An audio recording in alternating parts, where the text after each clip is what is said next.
The movie begins with a man observing a flying object in the sky. The man revealed to be a Chinese freedom fighter and prince named Dun. During the Ming Dynasty, the British colonizers have occupied parts of the region, prompting Prince Dun to bolster his forces with modern weaponry. On the other hand, villagers celebrate the wedding of Lu Chun and Yu Niang. He has been accepted as Yu Niang's future husband to learn the Chen family's exclusive kung fu, taught only to villagers and relatives. However, the ceremony is interrupted by an unexpected guest, Chan Ziyong, Yu Niang's brother.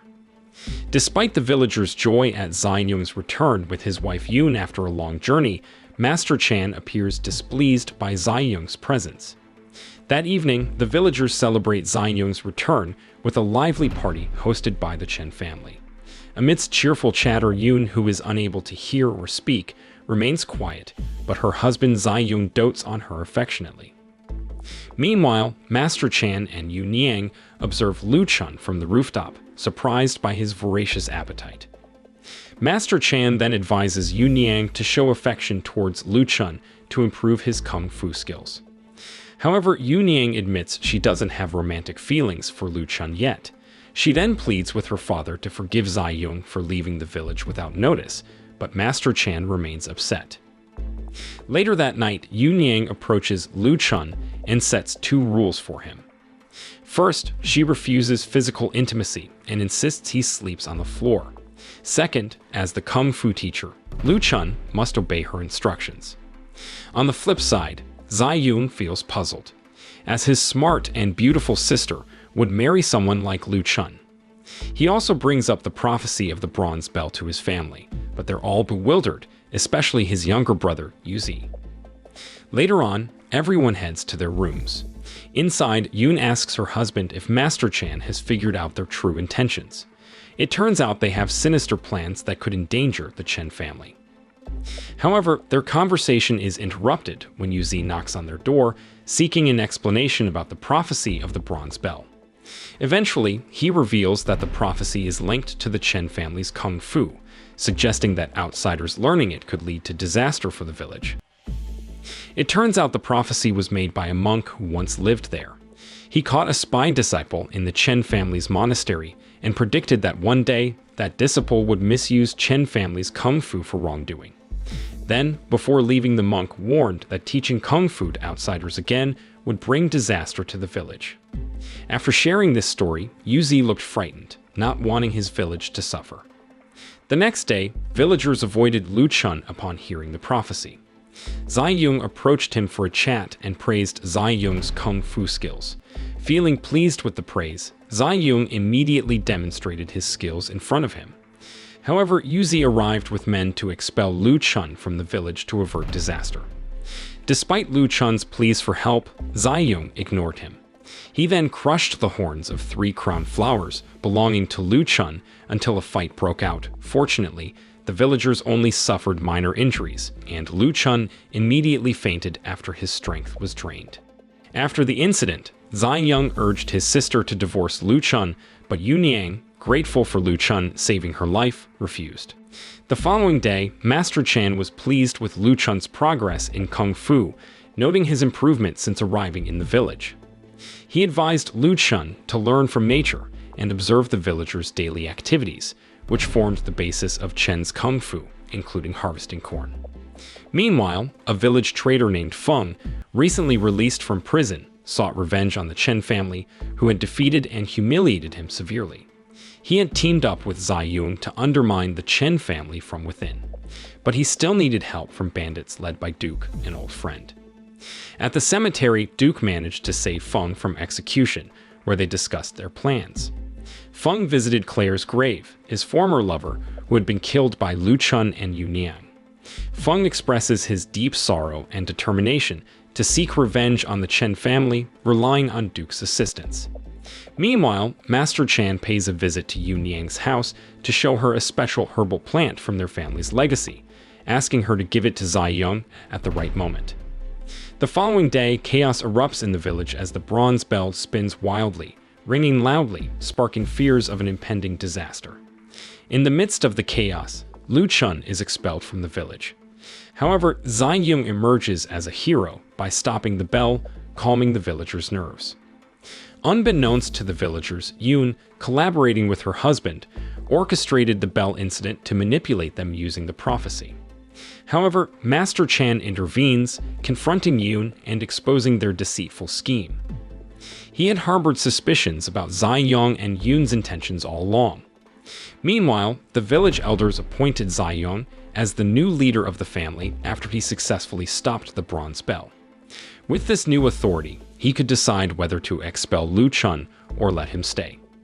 However, Master Chan objected, presenting a letter that proved Zai Yung and his wife's collusion with Feng. Although Zai Yung appeared panicked, the villagers still supported him as their leader.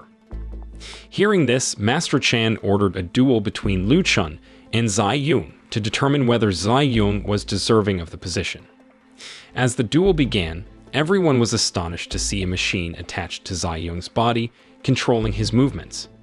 This revelation reminded Master Chan of past events where Zai Yung had employed similar deceitful tactics. Zai Yung admitted that he disliked practicing kung fu because kung fu couldn't defeat the colonizers who had advanced weapons and gadgets. Therefore, he chose to leave the village and establish a machine factory. The factory Zai Yung had established faced a threat of closure from the government.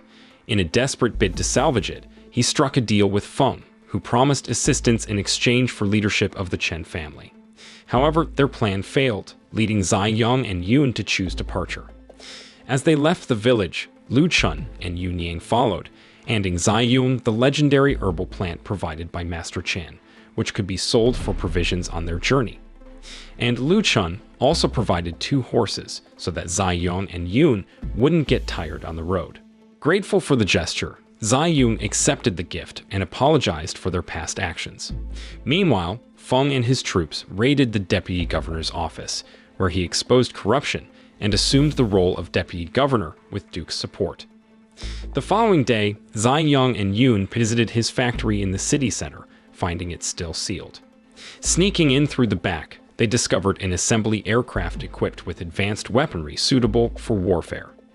While Zai Yung admired his factory's machinery, he and his wife were suddenly apprehended by Feng. He accused them of failing to take control of the Chen family village. Zai Yung was furious, reminding Feng of his unfulfilled promise to reopen the factory. However, Feng admitted he never intended to help, driven by a desire for revenge due to past accident from Zai Yung. He planned to banish them and destroy the village and the entire Chen family. Meanwhile, Master Chan trained Lu Chun's spiritual abilities, leading him to receive an answer about why Yu Niang still couldn't accept him as a husband. It turns out he was marrying her only to practice the Chen family's kung fu, regardless of the villagers' suffering.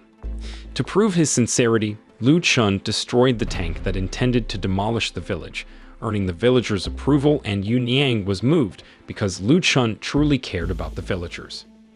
On the other hand, Feng sought permission from the governor to use cannons against the Chen family village, labeling them as rebels. Despite initial hesitation, the governor was swayed by Feng. While Zai Yung and Yoon faced exile, Zai Yung fretted over the impending destruction of their village by Feng. He suggested using the herbal plants from Master Chan as capital to build a new aircraft. Meanwhile, Lu Chun and Yu Niang grew more comfortable as a couple. Yu Niang became enthusiastic about strengthening the Chen family's kung fu techniques, which she had mastered. With Yu Niang's assistance, Lu Chun perfected the Chen kung fu technique, symbolized by the disappearance of the horns of 3 crown flowers on his head. However, Feng soon arrived with cannons and soldiers, demanding the surrender of Master Chan, Lu Chun, and Yu Niang as rebels. Rather than surrendering immediately, Master Chan shared his plan over a meal. He intended to surrender to ensure the villagers' safety, but instructed his daughter and son-in-law to go to Beijing. There, they would meet kung fu expert named Master Li, who is now an advisor and chef at Prince Dun's palace. Then, they would confront Feng at the village gate. Master Chan expressed his willingness to surrender but pleaded for Lu Chun and Yu Niang's release. However, Feng ignored his request and ordered his troops to attack. Despite facing thousands of soldiers armed with only kung fu, the three warriors fought fiercely. Master Chan showcased remarkable skills, incapacitating hundreds of soldiers. In a desperate move, Feng called for reinforcements to surround the trio. While they were engaged in battle, Feng attempted to shoot them with a rifle.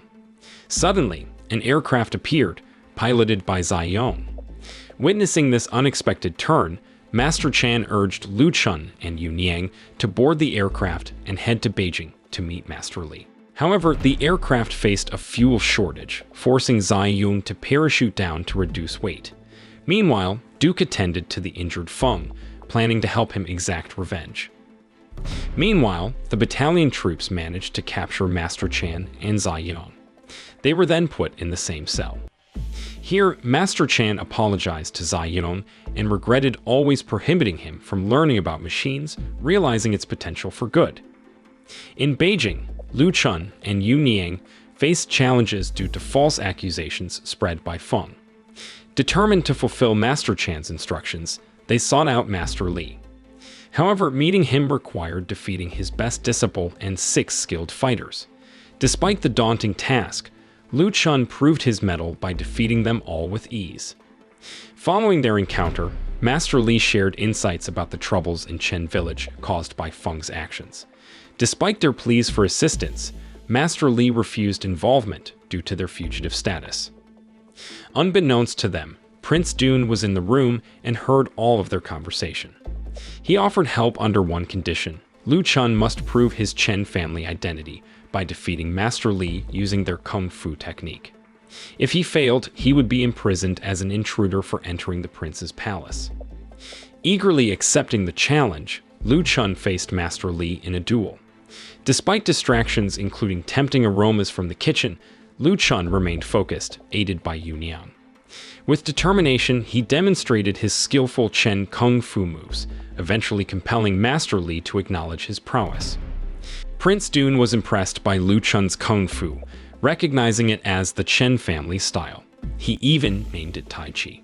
With his help, Master Chan and Zai Yong were freed from prison, and they returned to the village, where they lived joyfully with the other villagers. Furthermore, Prince Dune ousted the colonizers who sought to expel the villagers and instead established a path on the vacant land. As for Feng, Duke took him away to scheme his revenge in a distant place, bringing the movie to a close. Moral lesson from the story: if you've got to fight with fancy aircraft in a kung fu village, make sure you got enough fuel inside, or you might parachute down to your own prison cell.